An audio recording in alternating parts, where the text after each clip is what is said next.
नमस्कार दोस्तों, आप देख रहे हैं कृषि जागरण और मैं हूं आपके साथ पारुल यादव। बिना देर किए फटाफट एक नजर डालते हैं कृषि बुलेटिन में आज की बड़ी हेडलाइंस पर। उद्यान विभाग ने घोषित की आलू बीज की विक्रय दरें, किसानों को मिलेंगे उन्नत किस्मों के बीज।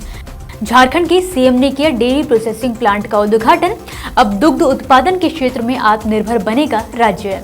पराली मैनेजमेंट को लेकर हरियाणा सरकार ने किया बड़ा ऐलान, प्रबंधन करने पर मिलेगी प्रोत्साहन राशि। मुरैना जिले में जल्द स्थापित होगा हॉर्टिकल्चर कॉलेज, केंद्रीय कृषि मंत्री की पहल पर वित्त मंत्रालय ने दी मंजूरी।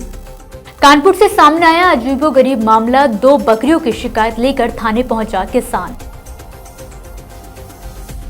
देश के उत्तर प्रदेश राज्य में सबसे ज्यादा आलू का उत्पादन किया जाता है। इसी कड़ी में अब राज्य के किसान तेजी से आलू के लिए खेती की तैयारी के कामों में जुट गए हैं, जिसको देखते हुए अब उद्यान विभाग द्वारा भी एक कदम आगे बढ़ाते हुए वित्तीय वर्ष 2023 से 24 के लिए आलू बीज की विक्रय दरों को निर्धारित कर दिया है।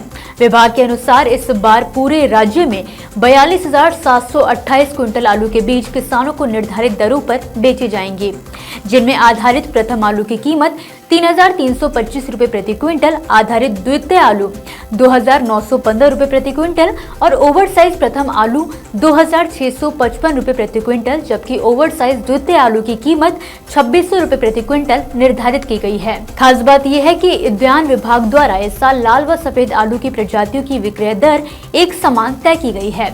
वहीं इन आलू के बीजों की गुणवत्ता के प्रचार प्रसार को लेकर भी उद्यान विभाग द्वारा अधिकारियों को निर्देश जारी किए गए हैं।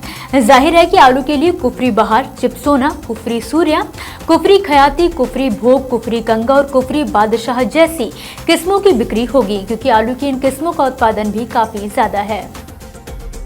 बुलेटिन की बाकी खबरों को विस्तार से बताएंगे, लेकिन उससे पहले मैं आपको बताना चाहूंगी कि कृषि जागरण द्वारा दिसंबर महीने में Millionaire farmer of India award आयोजित किया जाने वाला है, जिसका फिलहाल रजिस्ट्रेशन शुरू हो चुका है। अगर आप भी एक बेहतरीन किसान हैं और खेती में नए आयाम हासिल कर रहे हैं तो बिल्कुल देर ना करें और वीडियो के डिस्क्रिप्शन बॉक्स में दिए लिंक पर जाकर अपना रजिस्ट्रेशन जरूर करें। साथ ही आप लिंक पर विजिट करके इस अवार्ड से जुड़ी सारी जानकारी भी हासिल कर सकते हैं। गौपालन को बढ़ावा देने में जुटी झारखंड सरकार राज्य को दुग्ध उत्पादन के मामले में आत्मनिर्भर बनाने की हर संभव कोशिश कर रही है। इसी कड़ी में हाल ही में झारखंड के मुख्यमंत्री हेमंत सोरेन ने पलामू के मेदिनीनगर में मेधा डेयरी प्रोसेसिंग प्लांट का उद्घाटन किया है, जो कि राज्य का 7वां अत्याधुनिक डेयरी प्लांट है। इस खास मौके पर राज्य के मुख्यमंत्री हेमंत सोरेन ने किसानों और पशुपालकों को संबोधित करते हुए कहा कि ये डेयरी प्लांट यहाँ के किसानों पशुपालकों के जीवन में बदलाव लाने में वरदान साबित होगा, क्योंकि किसान आगे बढ़ेगा तभी राज्य और देश भी आगे बढ़ सकेगा।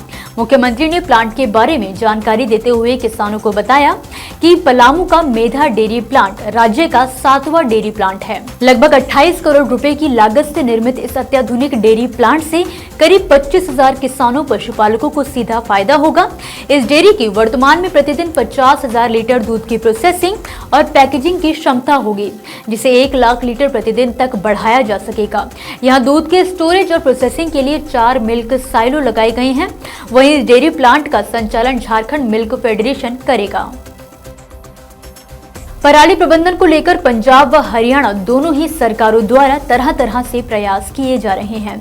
एक तरफ जहां पराली जलाने को लेकर कृषि विभाग द्वारा कार्यक्रम आयोजित करके किसानों को जागरूक किया जा रहा है, तो वहीं दूसरी ओर सरकार सख्त कार्यवाही की एवज में किसानों को पराली जलाने से रोकने की भी कोशिश कर रही है। हालांकि बावजूद इसके पराली जलाने के मामले सामने आते रहते हैं।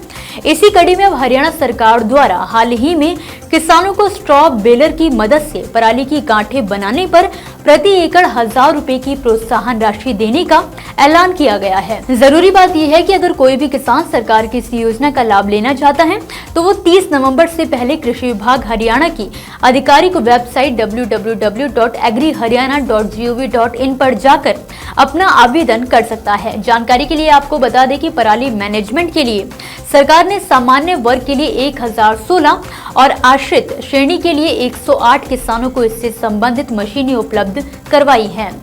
हरियाणा सरकार पराली जलाने वाले लोगों पर लगातार नजरें भी बनाए हुए हैं। इसे जलाने वालों पर कार्रवाई करने के आदेश भी जारी किए जा चुके हैं। हाल ही में केंद्रीय कृषि एवं किसान कल्याण मंत्रालय के अंतर्गत कृषि अनुसंधान और शिक्षा विभाग द्वारा रानी लक्ष्मीबाई केंद्रीय कृषि विश्वविद्यालय के तहत मुरैना जिले में हॉर्टिकल्चर कॉलेज स्थापित करने का फैसला लिया गया है।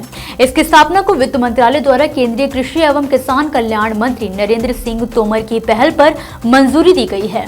आपको बता दें कि मध्य प्रदेश राज्य सरकार द्वारा पोरसा तहसील के मुरैना जिले में लगभग 300 एकड़ भूमि का आवंटन भी किया गया है और तो और इस कॉलेज की स्थापना पर करीब 160 करोड़ रुपए की लागत आएगी, जिसका वहन केंद्र सरकार द्वारा किया जाएगा। इस खास मौके पर मौजूद रहे केंद्रीय कृषि मंत्री ने मध्य प्रदेश सरकार और केंद्रीय वित्त मंत्रालय का आभार भी जाहिर किया।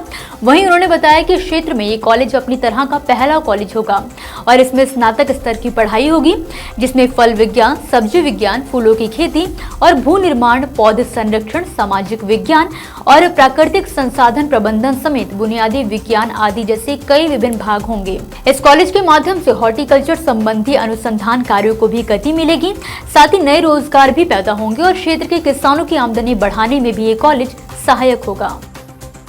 उत्तर प्रदेश के कानपुर जिले से एक हैरान कर देने वाला मामला सामने आया है। दरअसल यहां पर एक किसान 2 बकरियों के खिलाफ फूल चोरी की शिकायत लेकर थाने पहुंच गया।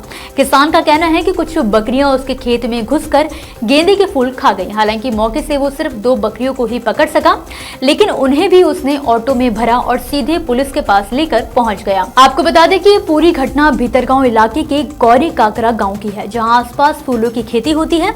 किसान शैलेंद्र निषाद भी फूलों की खेती करते हैं।